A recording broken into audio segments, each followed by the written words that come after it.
Hello everyone, welcome back to my channel. So today I have with me this JKSSB exam paper that was conducted for the post of guard in Forest Department. Again, the paper was recently conducted in 2026. So I have with me the booklet series A, and here the English section starts from question number 57. तो हम फटाफट से वो discuss कर लेंगे. ये inspector के paper के कंपैरेटिवली इंग्लिश यहाँ पर थोड़ी सी लेवल अप में आई है, जो कि मुझे लगता है एक अच्छी बात है, क्योंकि जो भी आपके JKSSB के एग्ज़ाम्स हो रहे हैं वहाँ पर थोड़ा सा लेवल जो है वो इंक्रीज़ ही आ रहा है. So this would be helpful for you to predict your forthcoming examinations. Okay, question number 57 देख लेते हैं. आर्टिकल पूछा है he waited for dash are before meeting dash university professor. अब एच को देख करके आप नहीं लगाएंगे, क्योंकि आवाज़ यहाँ पर आ की आती है, इसीलिए हम एन यूज़ करेंगे.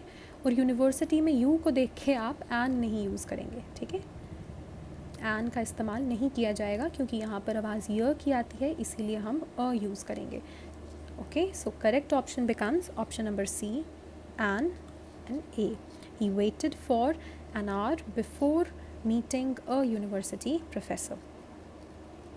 Next देखें, he is dash NCC cadet who dreams of becoming dash officer in dash Indian Army. तो इंडियन आर्मी के साथ तो दो ही लगेगा, ये फिक्स है. ठीक है, और सारे ऑप्शंस में आप देखिए लास्ट में वही है.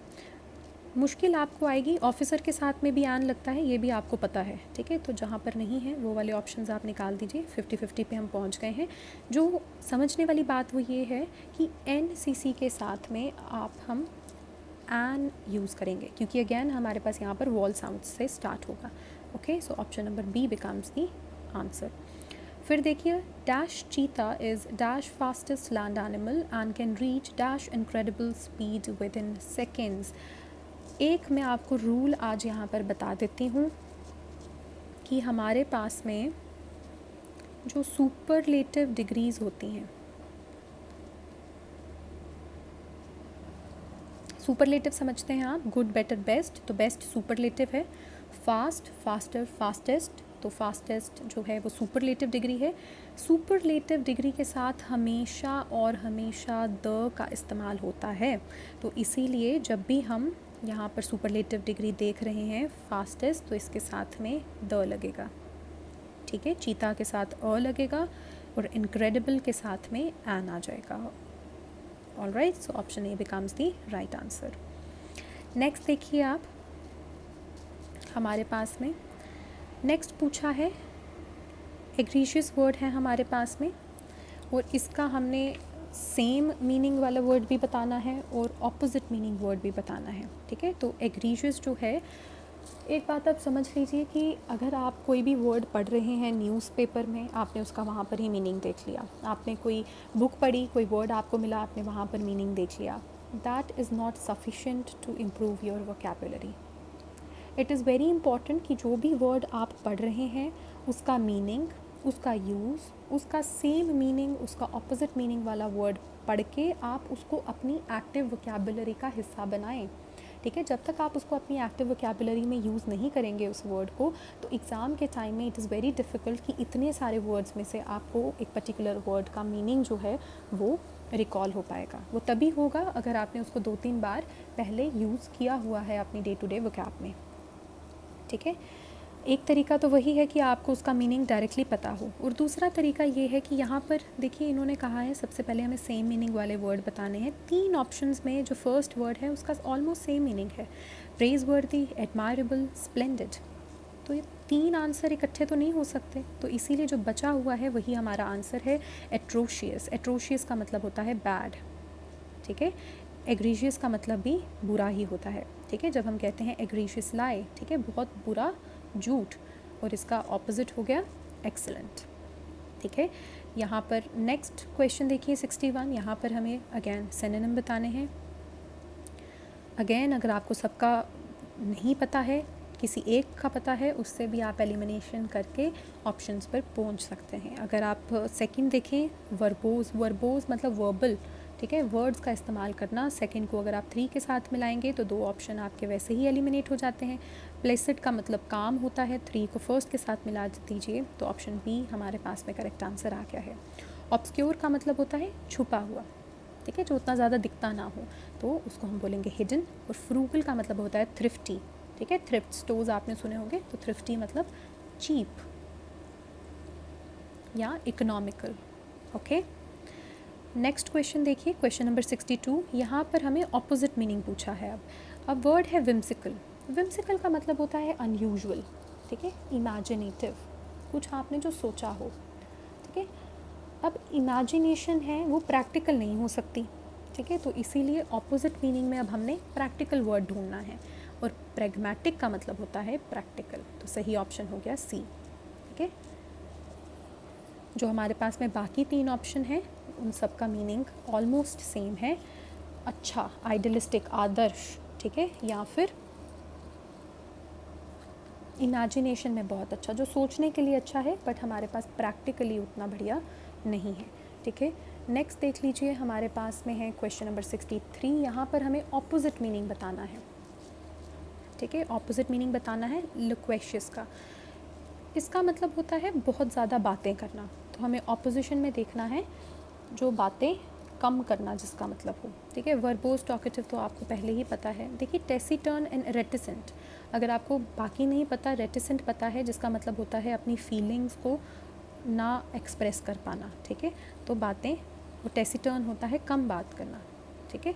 तो हमारे पास में बी ऑप्शन जो है वो बिल्कुल सही हो जाता है। यहाँ पर अगेन जितने भी ऑप्शंस हैं, ऊपर भी जितने वर्ड्स दिए हैं, इनको आप अपनी वोकैबुलरी में ऐड कीजिए, नोट बना लीजिए इनके मीनिंग का, ठीक है, इनके सेम मीनिंग, सिनोनिम्स देख लीजिए, एंटोनिम्स देख लीजिए, ठीक है, आपको फ्यूचर में हेल्प हो जाएगी। कहीं ना कहीं और कुछ नहीं होगा तो हो सकता है डायरेक्ट सेम क्वेश्चन या वर्ड ना आए, बट कोई सिनोनिम एंटोनिम कहीं ना कहीं आ जाएगा, ऑप्शन में आ जाएगा, तो एटलीस्ट आप एलिमिनेट कर पाएंगे।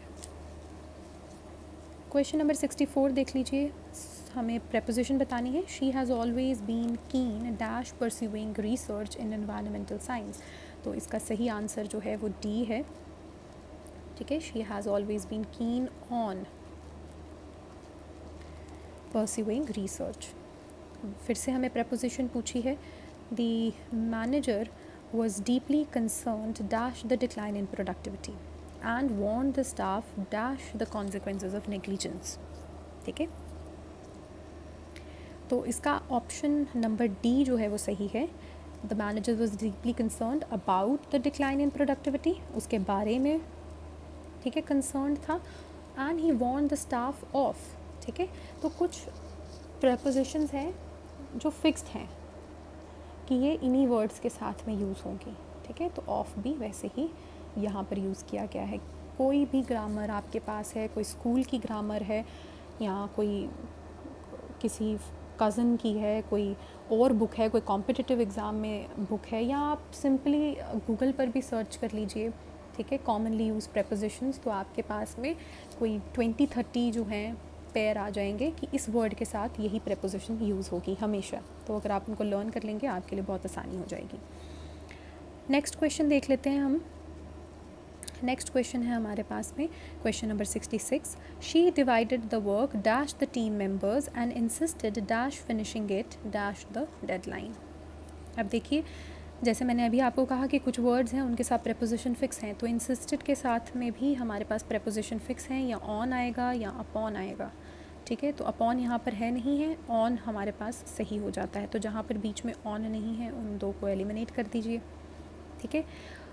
बिटवीन हमारे पास कब लगता है, जब हमारे पास 2 लोगों के बीच में हमने चीज़ बांटनी हो। और अमंग लगता है where there are more than 2, तो टीम मेंबर्स है इसीलिए अमंग आएगा, और लास्ट में बिफोर आ जाएगा। बिफोर और बाय एक्चुअली दोनों ही ठीक ऑप्शंस हैं, बट हमें देखना है कि जहाँ पर तीनों ब्लैंक्स हमारे सही फिल हो रहे हों, तो इसीलिए she divided the work among the team members and insisted on finishing it before the deadline. Okay, चलिए क्वेश्चन नंबर यहाँ पर हम देख लेते हैं 67। इनक्वेटिव वर्ब की बात हो रही है। इनक्वेटिव वर्ब हो गया जो किसी चेंज को रिप्रेजेंट करता हो, ठीक है, कोई नया प्रोसेस स्टार्ट होता हुआ बता रहा हो, ठीक है, या फिर कोई ट्रांजिशन बता रहा हो, ठीक है, जैसे हमारे पास में हो गया फॉल asleep, ठीक है, तो जागा है तो सो गया, ठीक है, द लीव्स टर्न्ड येलो, हरे से येलो हो गए, तो यहाँ पर चेंज आ रहा है, ठीक है। इसके वर्ड्स हो गए बिकम, गेट, ठीक है, ग्रो, टर्न, इस तरीके से ये जो वर्ड्स होते हैं ये हमें एक चेंज या ट्रांजिशन बताते हैं। तो यहाँ पर आप देखिए, ही rights poetry in the evening, कुछ भी चेंज नहीं हो रहा है, कोई नई चीज़ स्टार्ट नहीं हो रही है। She knew the answer to the question, ये भी कुछ नहीं मतलब बनता।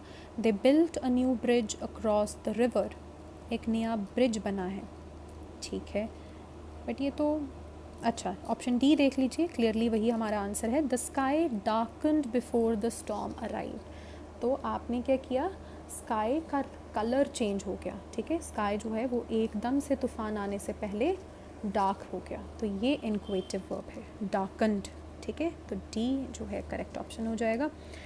68 देख लेते हैं। आज the evening progressed, the weather dash colder, the weather became colder, ठीक है। अगर यहाँ पर हमारे पास में प्रेजेंट टेंस होता एज द इवनिंग प्रोग्रेसेस तो हम बिकम यूज़ कर सकते थे, ठीक है, बट ये पास्ट है तो इसीलिए बिकेम हमारा सही आंसर हो जाएगा। Okay, so the rest of the questions we'll take up in the next video. I hope this was helpful. Thank you so much, and do like, share and subscribe to my channel.